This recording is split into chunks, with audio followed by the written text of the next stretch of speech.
Today we talk about all things artificial intelligence in the classroom and some things to do towards the end of the year right here on the PSD EdTech podcast. Welcome to the PSD EdTech Coaches Podcast, a podcast for educators by educators that love to equip teachers, ponder, and discuss current issues and climate in education. With your hosts, Dan Hopman, Melissa Shields, Jeri Sloan, and Steve Stuckey.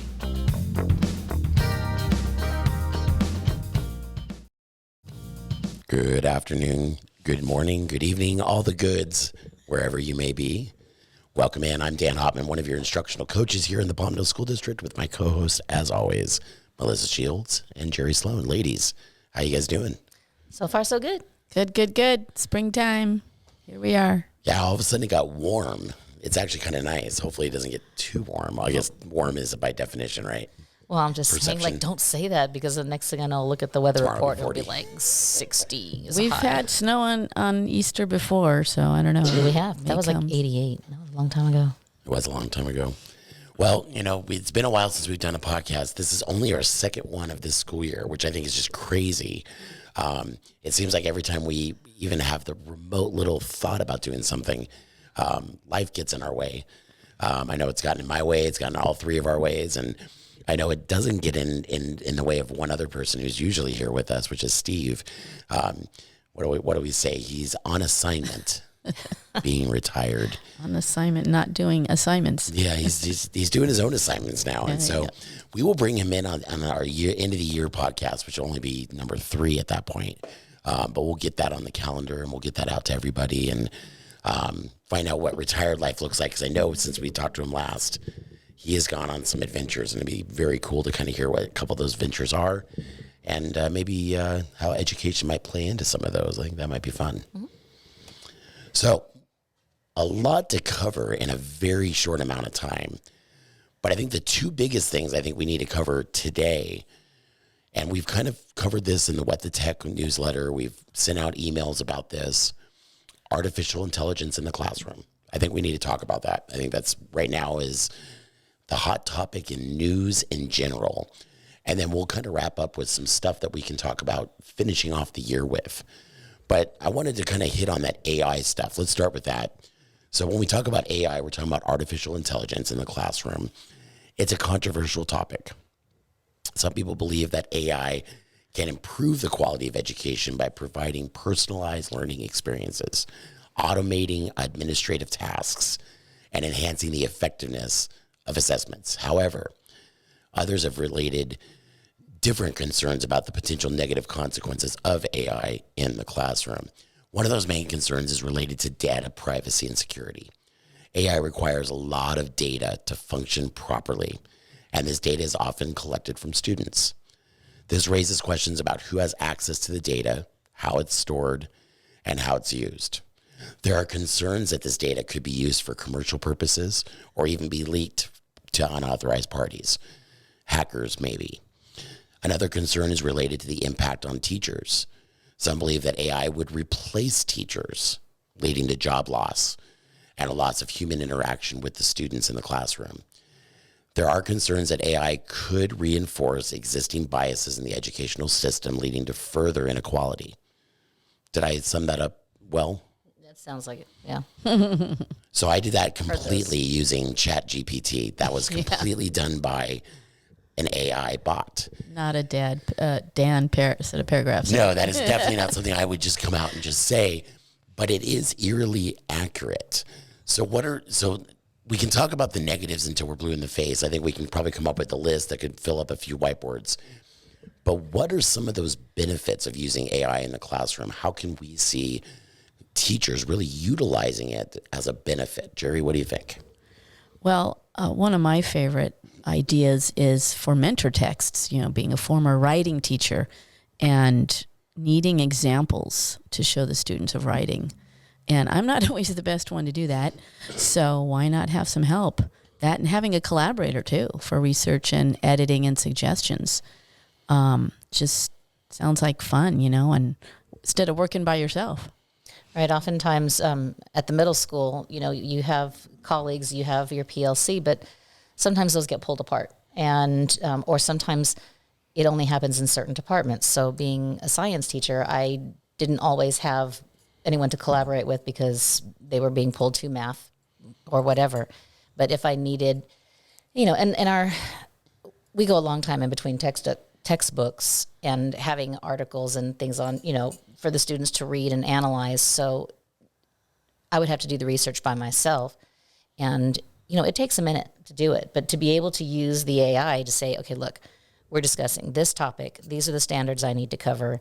These are the key points that I want the kids to get. And to be able to have AI come up with several example texts would be, I need one of those. I need one of those little spit bumpers here. It would be really helpful. It would save so much time. Okay, I got to stop saying words with the letter S in it because I can hear myself. I can just imagine, too, as a science teacher, that science changes so rapidly. Right. You could actually just check on what's the latest. Right. And then find out and bring the new information, current information to students. Yeah. I think the first thing, I'm going to go back to what the Chat GPT said, and that is AI is not going to replace teachers. Yeah. As of right now, AI does not have the intelligence to independently make thousands of decisions in a short amount of time like humans can. Do I think at some point? I doubt it. I think at some point we're going to see probably artificial intelligence become sort of like the assistant in the classroom. I think you'll see planning done a lot more independently by the bots. The teachers aren't going to have to plan as much, but the teacher's still going to, and the teacher's still going to have to make the educational decision of what's best for kids. To put that in the hands of an artificial intelligence, that's dangerous. And I don't know that will ever really happen. Well, I mean, you can't program in like every child's personality, every child's, learning strategies or their IEPs. And, some of that stuff's confidential. You can't just throw that into, a chat box or an AI generator. So it's too many nuances to the human connection. Yeah. And relationships and all that. Yeah. So we talked a little bit about using AI. I think it was Jeri mentioned a little bit about using it to, improve. And so, and my son's going to hate me for this, but I took one of his research papers. He did the history of the zoo as his research paper. And he got decent marks from his writing teacher. So I threw it into ChatGPT just to see what the response might be. And so here's what came up out of it. So I'm reading this straight from ChatGPT. So I put the paper in, just copied and pasted it. Here are some suggestions to improve your research paper on the history of the zoo. Number 1, add more detail to the history of the zoo.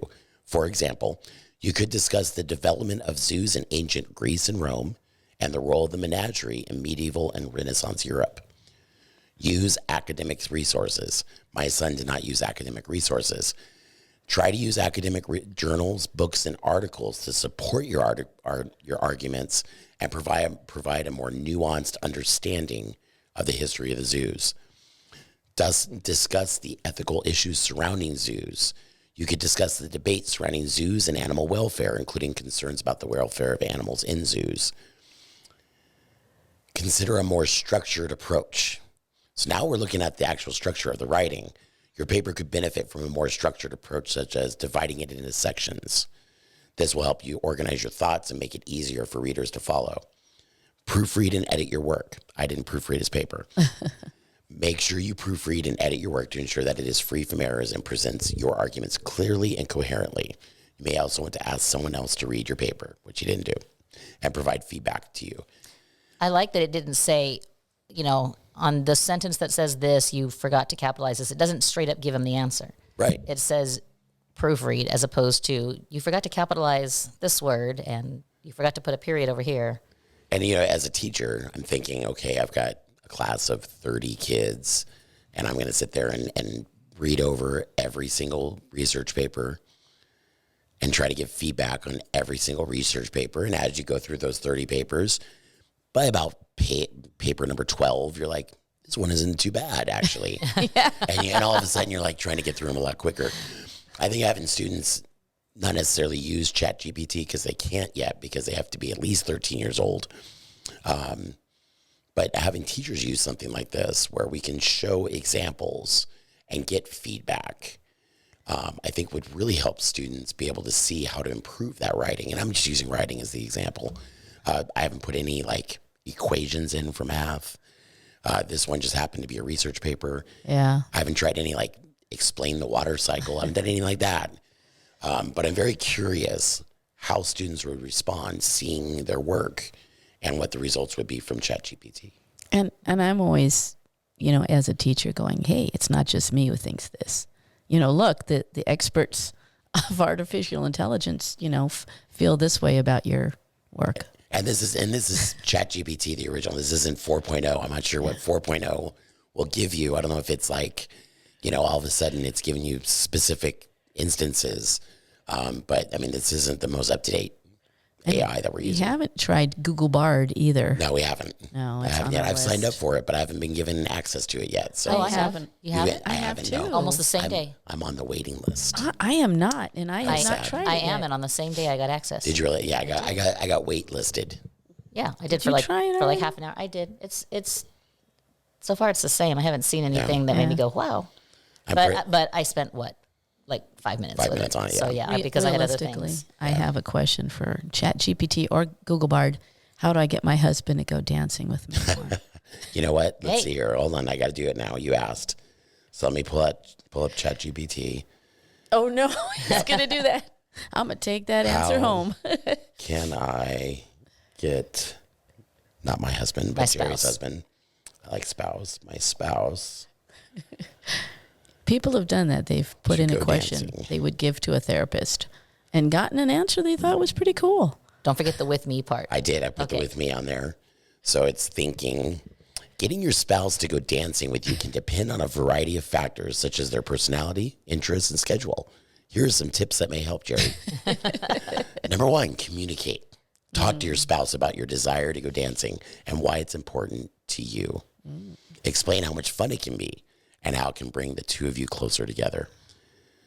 Number two, choose the right time. Pick a time when your spouse is relaxed and not busy. And having had maybe a Mai Tai. Yeah. Maybe a Mai Tai or two. Don't ask them to go dancing when they are stressed or exhausted. Find the right dance style. Consider what type of dancing your spouse might like. So maybe not the cumbia or something. Do they like the salsa? Do they like the ballroom or swing dance? Try to find it. Sorry. Hula. There you go. Try to find a dance style that both of you can enjoy. Make it a date night. Plan a special evening that includes dinner or drinks before or after dancing. This can bring the experience more romantic and enjoyable for the both of you. Take lessons. Maybe your spouse doesn't know how to dance. Go dancing because they feel they don't know how. That's okay. Get them lessons. And they'll finally, and this is the big one, Jeri, be patient. If your spouse is still hesitant, don't push them too hard. Give them time to think about it. Maybe suggest it at another time. All right. 40 years of patience, but you know what? I'll take those recommendations, man. Anyway, why not?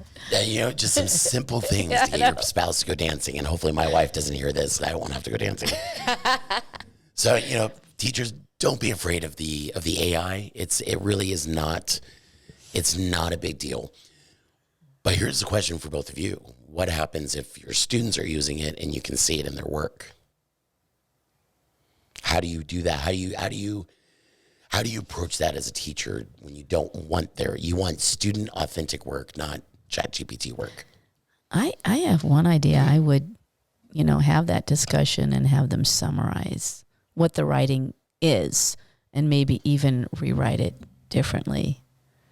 I would imagine in a classroom, so you have 35 students, whatever. And I would take, if I somehow knew exactly this is definitely AI generated work, I would probably, without names, throw up two, side by side, let's take a look at these and have the class analyze, not selling out whose article. And of course, sometimes you got to tell the kids, hey, if you know this is your work, don't say anything. Just, let's discuss. What is it? And have them kind of look and analyze. That's a good idea too. How, one of these was written by AI, or even go and grab my own, create one Right. and put it up side by side next to another one and say, okay, so how can we tell the differences? Okay. And just have them look and analyze, maybe not count that first one and say, oh, well, I'm going to ding this kid because I know, because you're just opening up a can of worms there. But maybe say, okay, that was a great practice. Now we're going to, take our work and have them, I'd let them know even ahead of time, hey, we're going to be using, I'm assuming I'm at high school, right? Right. Where they're 13 and they can use it. You're going to create this, and then we're going to take it and put it in AI. Let them know we are going to use AI.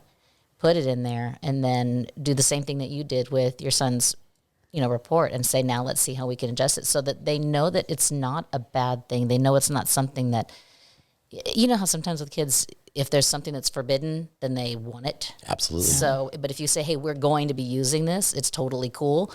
We're going to use it later. And then they do their own stuff first. And then, maybe even if you need to, for your own self-assurance, you have them create it on paper first, have them transfer it to like a Google Doc or something, either by voice typing or by typing it out. Probably I would use voice typing just because it's faster. Of course, it's kind of hard to do in a classroom of 35 kids, everybody talking at once. But if they know it's coming, then it's less, I think it's a less chance. It's less forbidden, so there's not a desire to sneak something like that in. Let them generate it and then read it and look at it and then write their own on paper. I mean, anything that's comparing and analyzing is always great for improving knowledge and skills. And and I want to say it was maybe 3 What the Techs ago. I feel like that's we're using that as our time frame, but there were at least 3 newsletters ago where we actually had some things that you can do as a teacher to help guide students into either using it appropriately or preventing the use on assignment. So, for example, let them know ahead of time, I don't want you guys using AI on this research paper, and we'll use it later on. But for right now, I want authentic student work. Setting those boundaries, I think, is really important. And keep in mind, so I have to tell the story because I know you guys know this story, but we had a teacher that reached out to us because they were pretty sure that their class was using AI with their writing. He said that he was out for a small amount of time, and when he came back to check on the writing that he assigned while he was gone, he said remarkably his students were so much better at writing than they were previously when he left. And either the substitute was really good at writing instruction or they were using AI. So he took the writings that the students had done and put it through there's actually a artificial intelligence checker where you can put the work into this checker. It'll tell you a percentage of what the chances of this being AI. And he said they were off the chart. He said it was like 98% that this was done by an AI response. And so what I found out is that not only can students do that, but they can also take the response out of the AI and put it through another AI that will reduce the percentage of it coming out of the checker. Yeah. And so it makes it look like it's more student authentic work. All that being said, set your boundaries as teachers, just like we would do in the classroom anyway. Set those boundaries. And if you're curious, I bet you if you were to ask a student, they'd be very honest with you of whether they did or not, because you know your students. Yeah. So AI, don't be afraid of it. Be cautious, but don't be afraid of it. Remember, 13 and over in the classroom. So if you're in the lower grades, don't think you're pulling out AI for your students to use just yet. But as a teacher, you can use it. Absolutely. I just see it as a major time saver, especially in lower elementary and middle school. Well, and some of the favorite things that I've seen so far with teachers using it, Michelle Lake over at Buena Vista was using ChatGPT to come up with her nacho paragraph. So it came up with all the errors of the paragraph. And so she was able just to pop that in real quickly. And that made it real simple for her to run nacho paragraph. And plus kids won't feel like they're getting their paragraph picked apart. Exactly. So there's no hurt feelings there. Yeah. Exactly. So I think using it in those, coming up with resources for Cyber Sandwich or for Sketch and Tell. I mean, there's so many different things that we can use AI that will give us multiple resources or multiple answers to problems, or, we can really use that in the classroom as teachers to make our instructions so much better. I love that it'll give you lesson plans, because I always had a hard time deciding on a lesson plan. I still don't remember going through a class in college that said that was like lesson planning 101. So, I totally understand that. And if you're in the induction program or an intern or one of the other abbreviated terms that sort of describe what you are in the classroom, using something like ChatGPT might help you out a little bit as far as making sure that your lesson plans are 5-step, 7-step, whatever just steps. For inspiration, just for ideas. We're not asking Absolutely you to, not. to break any rules here. Absolutely not. But I know how hard it is to come up with a 7-step lesson plan. I do think it's important to kind of go over the point that you mentioned at the beginning, Dan, which was that you have to set up those expectations ahead of time. Absolutely. You can't say, okay, kids are doing a writing assignment and then later get upset because they did use this. You have to make sure that you're establishing those boundaries ahead of time. Otherwise, but still, you get what you get. What if they used it and then you just kept improving and improving and improving, and and you talked about the improvements. How much would they learn about what good writing looks like if you Focused kept going with that? on good things as opposed to negative things? Yeah. Well, that'd be great. But as a teacher, I can't hit 30 kids on improvement. It's impossible. It would take me a month to go through all 30 papers once. And I'm not going to spend my nights doing that because I would just go crazy. So having something like this available for us where you as a teacher can pop that in for your students, say, look, here's an example. I think Melissa's example was perfect. Popping in as a student's example. Yeah. Hey, this is what the ChatGPT's finding, or this is what Google's finding, and here's it's saying, hey, the research isn't good. We need to take a look at the research. The structure needs to be improved. Don't forget, guys, we need to make sure we're grouping our ideas in groups. I think that using that AI to help save time in the classroom and not having to sit there and correct every single paper we see. Powerful discussion. It's almost like bringing Absolutely. experts into your room. Right. And, I don't want to be the only expert around as a teacher. In fact, I'm not an expert, so I will outsource that. Absolutely. with artificial intelligence and the internet. Yeah, and so that kind of leads us into our next topic, trying things in the classroom before the end of the year. So here we are, we're talking about ChatGPT, we're talking about AI. It's a great thing to try before you end your school year. So teachers historically around testing time, we kind of take that opportunity to kind of clean up the classroom. We take the opportunity to try new things. And I wanted to kind of talk about some of what those new things could be. The first one obviously being AI, since we hit on that so hard today. But also think about other things that you can do. You've heard, over the last, 4 years now about EduProtocols. It's a great opportunity to pull out an EduProtocol and say, I'm going to try this one. I think I can do this with my kids. What's it to hurt? I'm at the end of my year. I can try it. If it doesn't work, no problem. But what are some other things that teachers can do at this time of year to help maybe add another tool into their toolbox? What else could we do? Well, one thing I'm just thinking about when you mentioned trying the EduProtocols, we do remember that when we are teaching EduProtocols, that it's not a try one time. Correct. Right? Then you're not really trying it. You're just looking at it. You're Right. not. But to try an EduProtocol and see if this is something that'll work for you, they're reps, right? The whole thing about EduProtocols is reps. Trying it for 4 days in a row or 3 times a week for 2 or 3 weeks. So we need to make sure, and since there's the time to do that right now, teachers can also hit us up. But then there's also, we have new things in our Propel program right now. So, and I think there's still time to sign up, right? Yeah. So if you're listening to this between April 21st and April at midnight, April 24th, so 12 a.m. on the 24th, Which is a Sunday? Well, technically it's Sunday into Monday. Okay. So you really have until Sunday to midnight. really get signed up. So if you're listening between the 21st and the 23rd, take a look at the 3 classes that we have. It's a great opportunity to try something new. So I like the idea of using Propel. Yeah. And if you miss a class for whatever reason, invite us in and we'll just give you the quick lowdown and help you out with trying it. Absolutely. To take the class. Yeah. So what else you got, Jeri? What do you think? Oh, I think it's a great time of year for that. And the kids are tired. You're tired. You got to spruce things up, right? I've got Lumio, which is an interactive slide presentation.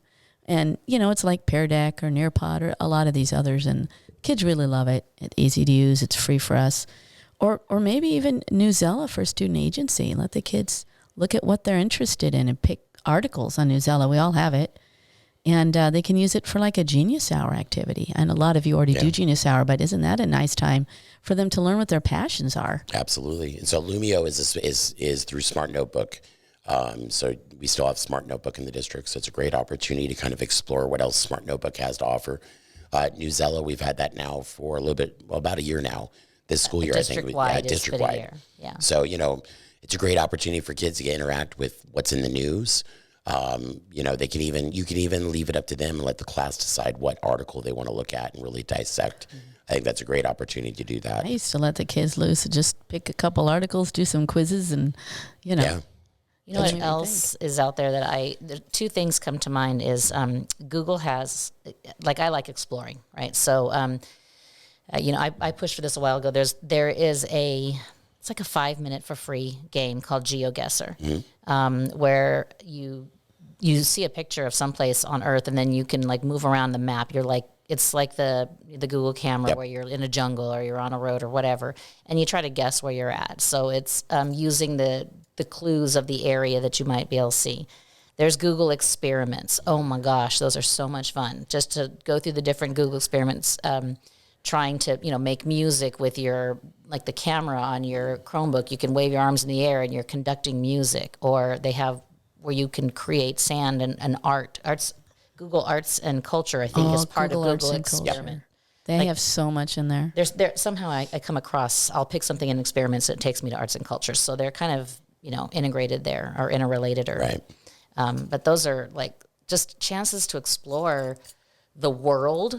Virtual tour of Versailles. Yeah. I want to go. Yeah, virtual tours. Or the Louvre. Yeah, these virtual tours, they're free. They're, some of them will come up and, they'll tell you that you have to be 13 or whatever, or, parts of it might be blocked. I'm not really sure. But as a teacher, you can go in ahead of time and see which, They have lessons associated with it too, so you're not left there's out. so much. Applied digital skills where the kids can do a project. Yes, they can do coding. Or coding, code.org. Code.org. Yes. Yeah, and Google provide little videos too if you're using Google, and to teach the kids, you don't have to worry about it. So, Jeri, you mentioned one earlier about Genius Hour. So, for those of you who don't know, Genius Hour was wrapped around Google's idea of what they call 20% time. So, they have a rule at Google that says that when you're working, so let's say you're working an 8-hour day. Of that 8 hours, it's probably more like 16. But of that day, 20% of your time is for something that you are passionate about. You are expected to work on something that you're passionate about. So that's where Genius Hour came in, because as teachers, we couldn't give up 20% of our time to the kids. So find something that the kids are passionate about. Let them choose what they want to research, and then allow them to present on that. And just something very simple, a very simple Genius Hour. You can even go in a bigger spectrum of Genius Hour than that. But for about a month, you can allow your students to find something they're passionate about, research it, and present on it. And you'd be amazed how well they'll do for something that they want to learn about instead of something that they're told they should learn about. Yep. And if you have those EDU protocols in place, they could do a thick slide on it. So the presentation doesn't take a whole, 45 minutes for one presentation. It could take 3 minutes tops. Yep. And they get to share something they're excited about, but they have meat to it, not just here's 3 pictures and here's my basic explanation why I like this. Yeah, structuring it after a while, but even just let them dive in. I mean, the thing is, our kids know a lot about things that we don't realize. And I know we always give those get to know you slides and all, but there's so much that they've experienced that it would be really cool if they could share it too. It would be, and I think, and trust me, I have a Genius Hour slide that's 150 slides that the students have to complete in order to get to their passion. But you know what? They'll tell you your passion if you just ask them, or they'll tell them what their passion is if you ask them. Let them do the research on it. You got the time. You got a month now, so it's a great opportunity to do that. Anything else that we can think of? A lot of other things. Sure. we could go for However, but the big thing is, the teachers are like, this is my opportunity to clean my room. Give them one of these projects. It's a great opportunity for you to clean your room. You don't have to do a whole lot. It's all structured and ready to go for you. You just have to be there as the resource. And you know what? When I was taking down a lot of the stuff on my boards, I could still answer those questions. So take that opportunity. Yeah. Let them have a little bit of fun here at the end of the year, because let's be honest, from August all the way to today, there might have been some fun here and there, but really it's been about getting ready for these next few weeks of testing, and let's relieve some of that stress for the kids. Yeah, and you go home with a smile on your face, tired but smiling, which is nice. Absolutely. That's a great way to wrap up today. Ladies, anything else that you guys want to mention or talk about?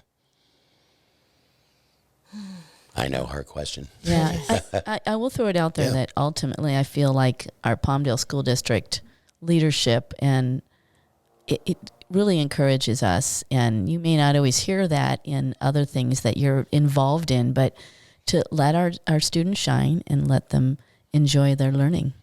Let them play a few games or do a few things, and that learning should be fun. So we sometimes get wrapped up in all the details, I think, of our teaching job, and we forget the ultimate goals, which is students wanting to come to school.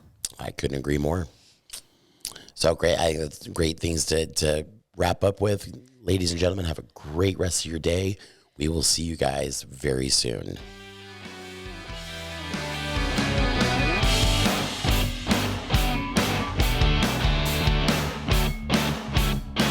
Stay safe, have fun, take your partner dancing.